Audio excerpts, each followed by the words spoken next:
it's like 20 minutes or so, but we are talking about something totally and completely different, all right? And I'm not trying to be a Debbie Downer here, but you're probably disputing the wrong way. What is the wrong way? Well, even if you are using factual disputes, if you are not telling the bureaus what you are disputing, why you're disputing it, and using the facts to back it all up, then guess what? You're disputing wrong. You're probably not going to get results, or you might get results, but like way later. And we're not trying to wait forever. We already waited forever for these things to rack up on our credit report to begin with, and we don't have time to waste, okay? So I'm even seeing this in my coaching program, right?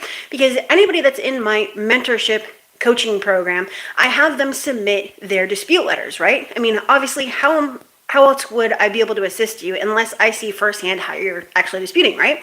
So they submit letters, and this is not just my members, but they submit letters, and in these letters, they're basically just saying, remove this for inaccuracy, or date less paid, delete. No. Unless you are taking the facts from the credit report. That is what the credit report is there for us to extract this information. You are not going to get deleted just by saying, date last paid, delete. Date last active, delete. No notice of dispute, delete. Wrong balance, delete. That's not how you do it. That is not how you do it. Don't dispute online. Don't use the illegal identity theft method. Don't do phone disputes. Don't do factual disputes without putting in the facts from the credit report, okay? These are not going to work for you. Or maybe, you might get something deleted and then bam, it comes right back on. And guess what? When it comes back on, now, my friend, you are going to have it virtually be permanent up to the statute of limitations. We don't want that to happen. We don't want it to happen like that. If you want results and you want to remove these, you want to remove them permanently from your credit report, then you need to dispute the right way, and the right way is to tell them why. The right way is to tell them why, okay? Now, we actually did a video about this the other night, and I think I might have an example up here, but no, that's from when I did the video on how to remove bankruptcies and how to remove debt buyer collections. Now, before that, we did a video on how to remove virtually any account from your credit report fast, right? Fast being the key word, other than remove, okay? Now, I told you that there are 3 parts to it. There's your account and all of the inaccuracies on your account that you want to use, right? And then now that you have your inaccuracies, like date of first delinquency. So we have date of first delinquency that's showing 3 different dates, right? Now we have to go and create a dispute reason. You can't just say 3 different dates to delete. No. You need to take those dates for that first day of delinquency that shows that it's inaccurate, that proves that it's inaccurate, and you need to create a dispute reason. Okay, that's what I have the Agero formula for, and I'm just going to move my camera just a little bit real quick. Now, our formula makes it very, very easy to dispute any negative item, right? Because all we're doing is taking the facts from our account and putting it into this formula, okay? All we're doing is saying the action, which is, delete, remove, update. We're taking the element like first day delinquency or date last paid or missing notice of dispute. We're giving them the reason, which is the facts, such as those 3 different dates that we just went over in the first day of delinquency. And then if we're disputing something like a late payment, we're telling them the outcome that we want. And update to paid on time. And update to paid never late. Whatever it is. We got to tell them the outcome, but not for something like a charge-off. Now that we have that, we put it into our dispute letter. It's really as simple as that.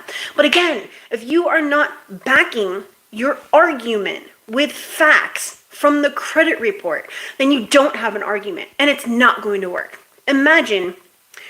Just imagine an attorney going to court and trying to make an argument without any facts. How far do you think they would get? They're not going to get very far. Your Honor, my client's innocent. Well, Mr. Baker, why do you think your client's innocent? Because I said so. I mean, isn't that enough, Your Honor? I mean, I've only been doing this forever, right? That's not enough. That dude would just go to jail, right? So you don't want to be the attorney that goes to court without facts to back his or her argument, okay? Remember, with factual-based disputes, it's called factual disputes because we're using their own information, what the bureaus, what the creditors, what the collectors report on the credit report, okay? So next time that you feel lazy and you don't want to write out a full dispute reason, don't send that letter. I'm just telling you straight up, like, I'm the only one that's going to tell you this stuff. Just don't send out that letter because you are disputing wrong. Now, you might be asking yourself, what gives Kristen the right to say something like that? Well, I mean, other than the fact that I've been doing this for 12 years, other than the fact that I have over 50,000 deletions over the course of 4 years, other than the fact that I prove it because men lie, women lie, numbers don't lie. Gee, I don't know. Could it possibly be that she knows what she's talking about? Probably. I don't know. Look, removing these things is not easy. And I just went live for about 20 minutes talking about the Experian hack, okay? Yes, there was another Experian hack. If you want to check it out, go to my previous video, my live, all right? But I just went live for about 20 minutes talking about the Experian breach or hack, whatever you want to call it, where they were just allowing anybody to access anybody's credit report just by changing a couple of things in the URL parameters, okay? Because they were able to actually skip the part where it says, like, what address, which of these addresses do you ever live at? You know, do you know Bob Dole or whatever? Like, which of these was your previous phone number? Anybody could have just skipped that and gone directly to the credit report if they had your name, date of birth, address, and your social, okay? Now, don't tell me that people can't access this stuff because they can, okay? Now, the reason I'm bringing this up is because the bureaus don't care about security. So do you really think that they care about removing these things so that you can go out and get a house and blah, blah, blah? They don't care about those things. What they care about is their bottom line. What they care about is their profit. What they care about is the fact that they're in the data business and they get paid to report this on your credit report by the data furnishers. And the higher your credit score, the less they get paid for your information. So it's the subprime market, right? People in the 5s, the 6s, maybe not lower than that because you can't really get approved for anything. But about the 5s, 6s, that's a subprime market, and that is their gold mine, right? Because you see, when your credit score is lower, you get charged higher APR by APRs, plural, by the creditors, right? So you go to get a vehicle, and you either need a cosigner or your APR is going to be like, what, 26%? New York's highest, I think, is 26%. So because they're able to charge you so much more in fees, they are going to pay so much more to get you to come into their dealership, right? That is how this whole process works. So by removing your inaccurate negative items from your credit report and increasing your score, that means that they're going to get paid less for your data from the data furnishers, right? From potential lenders, right? So that's why they don't want to do this. They have zero incentive to remove it. Why am I bringing this up? Because it's not as simple as just send a letter out the door.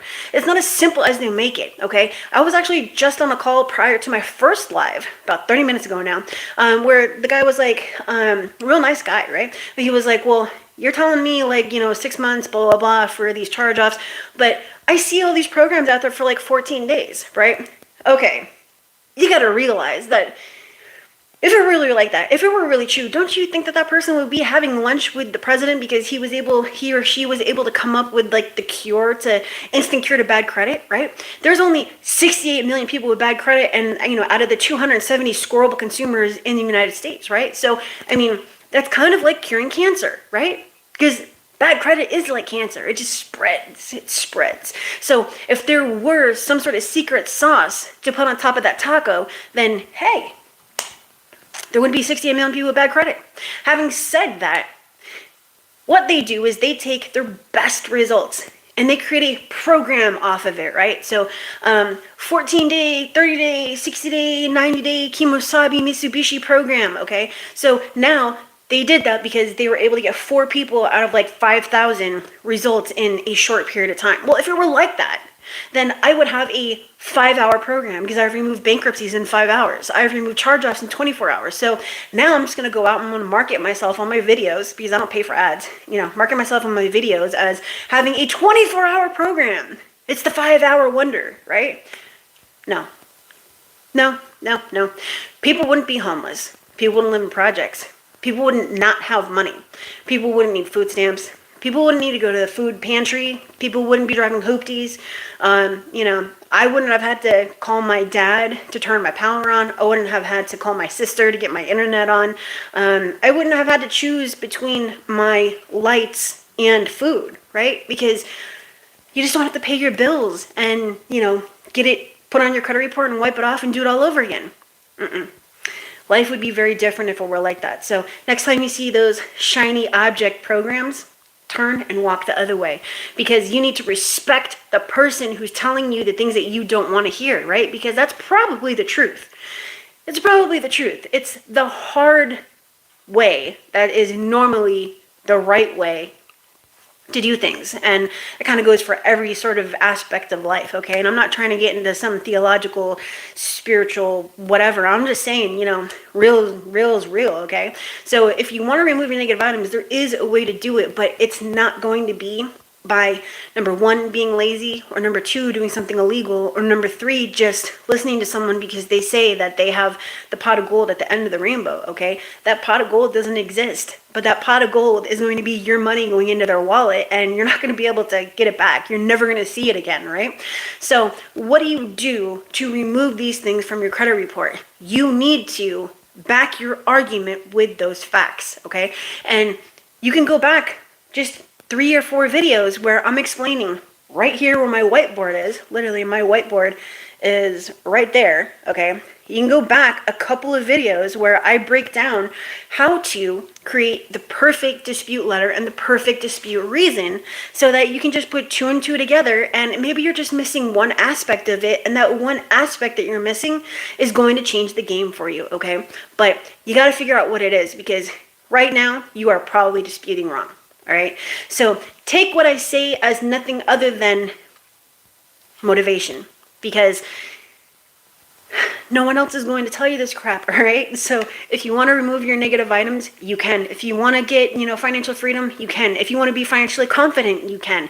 If you want to remove your bankruptcies, you can do it. If you want to remove your charge-offs, you can do it. If you want to remove your child support, unfortunately, I'm not going to dispute it for you, because that's one of the 2 things I don't dispute, that and foreclosures in process, but you can dispute it. If you want to remove your inquiries, hey, by all means, dispute it, but do it the right way, because the longer you dispute, the harder it is to remove those negative items, and the only person that it's going to hurt is you, okay? So that's why I tell everybody, and I'm telling you right now, to take the time to figure out what route you want to go, so that you're not just driving around in circles, and stop trying to go for those shortcuts, because those shortcuts, every single time you take a shortcut, guess what? You just boxed yourself in. So many shortcuts are going to lead you not only back to where you started, but you are going to be boxed in. All right, so that's it. That's all I wanted to say. You're probably disputing wrong, but I can help you not dispute wrong, or however you want to say it. All right, so smash that like, subscribe if you haven't done so, and just as I said a couple of minutes ago when I went live, I gotta go. I got client files I gotta do. So it was nice spending some time with you. Make sure to smash that like. Go and visit that previous video that I just did, the live, where I explained the Experian hack, okay? You gotta know these things, because people think I'm crazy. People think that I just talk shit all day about the bureaus. I'm not talking shit. What I say is real. The bureaus don't care about your security. Do you really think they care about your disputes? Okay? So that's it. I'll see you later. Bye.